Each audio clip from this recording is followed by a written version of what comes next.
नमस्कार दोस्तों, आप सभी को अपने YouTube channel my Guruji exam study channel पर बहुत बहुत स्वागत है। तो दोस्तों, हमेशा की तरह आप सबकी ये क्लास जो कि बहुत ही इम्पॉर्टेंट क्लास होती है, तो आप सभी से रिक्वेस्ट है कि क्लास को पूरा देखिएगा, बीच में स्किप मत कीजिएगा, क्योंकि मैं यहाँ पर मात्र टॉप 20 सामान्य हिंदी से संबंधित क्वेश्चंस को बताने वाला हूँ, जो कि आप सभी के लिए बहुत ही इम्पॉर्टेंट रहने वाला है। और यदि चैनल पर नए हैं तो चैनल को सब्सक्राइब कर लीजिएगा और बेल आइकन को ऑन कर लीजिएगा, ताकि इसी तरह के वीडियो की नोटिफिकेशन आपको मिलता रहे दोस्तों। तो चलिए आज के सेशन को और आज की इस क्लास को स्टार्ट करते हैं, जो कि बहुत ही इंपॉर्टेंट क्वेश्चंस लेकर के आया हूं दोस्तों। और आज का जो पहला क्वेश्चन दिया गया वह क्या दिया गया है दोस्तों, तो क्वेश्चन को ध्यान से देखिएगा। क्वेश्चन क्या, प्रौढ़ का सही संधि विच्छेद है। तो जो प्रौढ़ दिया गया है इसका सही संधि विच्छेद क्या हो जाएगा, तो इसमें बात करते हैं। जो इसका सही संधि विच्छेद हो जाएगा वो ऑप्शन नंबर जो दिया गया है बी, क्या है, पर प्लस ऊढ़ जो है ये प्रौढ़ का सही संधि विच्छेद हो जाएगा। तो याद रखिएगा, इसमें जो सही जवाब होगा वो ऑप्शन नंबर बी हो जाएगा। और अगला क्वेश्चन देखिए, जो कि क्वेश्चन दिया गया, चौमास में समास है। तो बहुत ही इम्पॉर्टेंट क्वेश्चन है दोस्तों। तो चौमास में समास कौन सा हो जाएगा, तो ऑप्शन दिया गया द्वंद्व, कर्मधारय, द्विगु और तत्पुरुष। तो इसमें बताइए कि चौमास में कौन सा समास हो जाएगा दोस्तों। तो बात करते हैं चौमास की। तो इसमें किसी समास में या शब्द में जो है पहला संख्यावाची शब्द दिख जाए तो वहाँ पर कौन सा समास हो जाएगा, द्विगु समास हो जाएगा। क्या हो जाएगा, द्विगु समास हो जाएगा। जैसे चौमास में बात करते हैं तो इसमें 4 संख्या का बोध हो रहा है, और इसी तरह जैसे बात करते हैं चौराहा हो गया, चौराहा जो है ये इसमें भी 4 संख्या का बोध हो रहा है। और बात करते हैं जैसे नौगरा हो गया, तो इसमें भी 9 संख्या का बोध हो रहा है। तो यानी कि जो द्विगु समास है ये इसका सही समास हो जाएगा। तो याद रखिएगा, जो चौमास है ये द्विगु समास के अंतर्गत हो जाएगा। और अगला क्वेश्चन देखते हैं, जो कि अगला क्वेश्चन दिया गया है, आरोह का विलोम है। तो आरोह का जो विलोम शब्द है इसका क्या हो जाएगा, तो आरोह का जो हो जाएगा वो अवरोह हो जाएगा। क्या हो जाएगा, अवरोह जो दिया गया ये आरोह का विलोम शब्द हो जाएगा। तो याद रखिएगा, इसमें जो सही जवाब होगा वो ऑप्शन नंबर ए इसका करेक्ट आंसर हो जाएगा। और अगला क्वेश्चन देखते हैं, जो कि क्वेश्चन क्या दिया गया है, निम्न विकल्पों में से जो चतुर शब्द का समानार्थी नहीं है वह छांटिए। तो चतुर का जो समानार्थी शब्द नहीं है वह क्या हो जाएगा, तो चतुर की बात करते हैं, जिसका समानार्थी शब्द जो होता है वो नागर होता है, पटु होता है, दक्ष होता है। लेकिन देवप्रिय की बात करते हैं तो ये जो है ये चतुर शब्द का समानार्थी नहीं होता है। तो याद रखिएगा, जो कि इसका सही जवाब होगा वो ऑप्शन नंबर सी हो जाएगा। और नेक्स्ट क्वेश्चन, तो क्वेश्चन को ध्यान से देखते हुए चलिएगा दोस्तों, बहुत ही इंपॉर्टेंट क्वेश्चन है। तो और क्वेश्चन दिया गया है, किसी वाक्यांश के लिए दिया हुआ एक शब्द सही नहीं है। तो इसमें आप सभी को वाक्यांश दिया गया, इसमें से सही शब्द जो है उसको इसमें से देखना और बाकी जो गलत है उसको बताना है दोस्तों।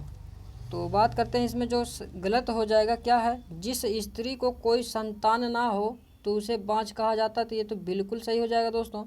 और बात करते हैं क्रम के अनुसार, तो इसका यथा क्रम ये भी सही हो जाएगा। और बात करते हैं जो स्मरण रखने योग्य है तो स्मरणीय, ये भी सही हो जाएगा। और बात करते हैं जो बहुत बोलता हो उसे मितभाषी नहीं, उसे वाचाल कहा जाता है। क्या कहा जाता है, याद रखिएगा, जो कहा जाता है वाचाल कहा जाता है। तो इसलिए ऑप्शन नंबर जो बी है ये इसका सही जवाब हो जाएगा, जो कि ये गलत लिखा गया है दोस्तों। और अगला क्वेश्चन देखते हैं, तो अगला क्वेश्चन दिया गया, अब लौ नसानी अब ना नशयों में कौन सा रस है। तो वेरी वेरी इंपॉर्टेंट क्वेश्चन है दोस्तों। तो अब लो नसानी अब ना नशयों में कौन सा समास हो जाएगा, तो इसमें जो समास हो जाएगा वो शांत रस हो जाएगा। क्या हो जाएगा, शांत रस जो दिया गया है ये इसका सही जवाब हो जाएगा। और बात करते हैं करुण रस का स्थायी भाव क्या होता है, तो करुण रस का जो स्थायी भाव होता है वह क्या होता है, शोक होता है। क्या होता है, शोक होता है। तो याद रखिएगा। और अद्भुत की बात करते हैं तो इसका विस्मय होता है। याद रखिएगा। और इसमें जो सही जवाब होगा वो ऑप्शन नंबर ए हो जाएगा। और यदि बात करते हैं कि रसों की संख्या कितनी है, तो भरत मुनि के अनुसार जो है रसों की संख्या जो है वो 9 प्रकार है दोस्तों। कितने प्रकार के? 9 प्रकार के होते हैं, तो याद रखिएगा। और नेक्स्ट क्वेश्चन, और क्वेश्चन क्या दिएगा, पर्यायवाची शब्दों का कौन सा युग्म सही नहीं है। तो पर्यायवाची शब्दों का कौन सा युग्म सही नहीं है, तो आप सभी को इसमें से बताना है। तो वासुमती और धरती ये तो होता है दोस्तों। और बात करते हैं मरीचि और किरण, ये तो पर्यायवाची है। और बात करते हैं बहिन और आग की, तो ये भी इसका पर्यायवाची होता है। और बात करते हैं जो वाजी और सिंह जो दिया गया है, ये दोनों डिफरेंस हो जाएंगे। जो कि वाजी का अर्थ जो होता है वह घोड़ा होता है। क्या होता है? घोड़ा होता है। और सिंह की बात करते हैं तो इसका जो पर्यायवाची होता है वो शेर होता है। तो इसीलिए ऑप्शन नंबर जो बी है डिफरेंस हो जाएगा, और इसका सही जवाब होगा वो ऑप्शन बी हो जाएगा। तो याद रखिएगा। और नेक्स्ट क्वेश्चन, क्वेश्चन को ध्यान से देखते हुए चलिएगा दोस्तों। क्वेश्चन दिया गया, अनेकार्थी शब्दों का कौन सा युग्म सही नहीं है। तो अनेकार्थी शब्दों का कौन सा युग्म सही नहीं है, तो इसमें से आप सभी को बताना है दोस्तों।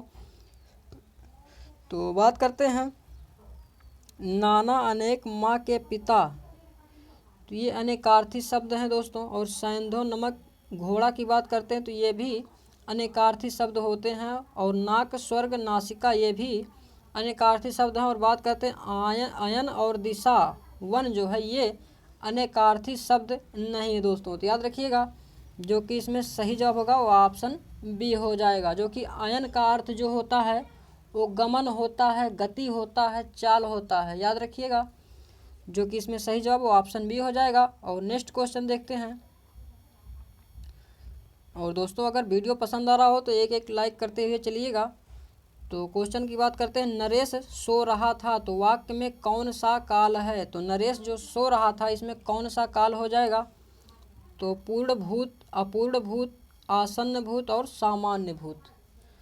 तो बताइए इसमें कि सही जवाब क्या हो जाएगा। तो नरेश सो रहा था इसकी बात करते हैं तो ये जो है एक प्रकार से क्या हो जाएगा, ये अपूर्ण भूतकाल। क्या हो जाएगा? अपूर्ण भूतकाल, क्योंकि नरेश सो रहा था यानी कि काम पूरा नहीं हुआ है। तो इसमें जो हो जाएगा वो ऑप्शन बी हो जाएगा। जैसे और एग्जाम्पल बात करते हैं एक, कि वर्षा आ रही थी, तो यानी कि वर्षा आ रही थी, तो इसमें जो बात कहा गया है तो इसमें जो हो जाएगा ये भी अपूर्ण भूतकाल हो जाएगा। तो याद रखिएगा, जो इसमें सही जवाब होगा वो ऑप्शन बी हो जाएगा। और अगला क्वेश्चन देखते हैं। क्वेश्चन क्या दिया गया, सुधाकर शब्द किसका पर्यायवाची है। तो सुधाकर शब्द जो दिया गया है किसका पर्यायवाची हो जाएगा। तो सुधाकर की बात करते हैं तो इसके कौन कौन से पर्यायवाची और होते हैं। तो सुधाकर हो गया, निशाकर हो गया, निशाकर क्या होता है, निशाकर। और बात करते हैं राशि, चंद्रमा हो गया। ये सब जो है ये सुधाकर शब्द के पर्यायवाची होते हैं। तो इसमें जो सही जवाब हो जाएगा वो ऑप्शन नंबर सी हो जाएगा। तो याद रखिएगा। और नेक्स्ट क्वेश्चन, क्वेश्चन क्या दिएगा, शुद्ध वर्तनी वाला शब्द है। तो इसमें शुद्ध वर्तनी शब्द बताना है। तो अतिशयोक्ति, अतिशयोक्ति, अतिशयोक्ति, अतिशयोक्ति। तो इसमें जो शुद्ध वर्तनी में लिखा गया हो ऑप्शन नंबर जो बी दिया गया है ये इसका सही जवाब हो जाएगा। जो कि अतिशयोक्ति जो है ऑप्शन नंबर बी में सही लिखा गया है। तो याद रखिएगा। और नेक्स्ट क्वेश्चन, शांत रस का स्थायी भाव होता है। तो शांत रस का जो स्थायी भाव होता है वो क्या होता है। तो निर्वेद होता है। क्या होता है? निर्वेद होता है। और बात करते हैं शोक का कौन सा अस्थाई भाव हो जाएगा। तो शोक का जो अस्थाई भाव हो जाएगा वो करुण हो जाएगा। क्या हो जाएगा? करुण हो जाएगा। और जुगुप्सा की बात करते हैं तो इसका विभत्स हो जाएगा। क्या हो जाएगा? विभत्स हो जाएगा। और क्रोध की बात करते हैं तो इसका जो हो जाएगा निर्वेद हो जाएगा। क्या हो जाएगा? सॉरी दोस्तों, निर्वेद नहीं होगा, रौद्र हो जाएगा। क्या हो जाएगा? रौद्र हो जाएगा। तो याद रखिएगा इस पॉइंट्स को। और इसमें जो सही जवाब होगा वो ऑप्शन डी हो जाएगा। और नेक्स्ट क्वेश्चन, चौकड़ी भूल जाना मुहावरे का अर्थ है। तो चौकड़ी भूल जाना जो मुहावरे का अर्थ हो जाएगा वो क्या होगा? तो चौकड़ी की बात करते हैं दोस्तों, जो हो जाएगा वो राह ना सूझना। क्या हो जाएगा? राह ना सूझना जो दिया गया है ये चौकड़ी भूल जाना मुहावरे का अर्थ होता है। तो याद रखिएगा। और नेक्स्ट क्वेश्चन, चूरन किस प्रकार का शब्द है? तो चूरन जो शब्द दिया गया दोस्तों ये किस प्रकार का शब्द हो जाएगा? तो चूरन जो है ये तद्भव शब्द हो जाएगा। क्या हो जाएगा? तद्भव हो जाएगा, जो कि चूरन का तत्सम शब्द जो हो जाएगा वो क्या हो जाएगा? चूर्ण होता है। क्या होता है? चूर्ण होता है। तो यदि एग्जाम में आता है चूर्ण तो वह हो जाएगा तत्सम शब्द, और चूरन अगर दिया रहता है तो तद्भव शब्द हो जाएगा। तो याद रखिएगा जो कि इसमें सही जवाब होगा वो ऑप्शन नंबर डी हो जाएगा। और नेक्स्ट क्वेश्चन,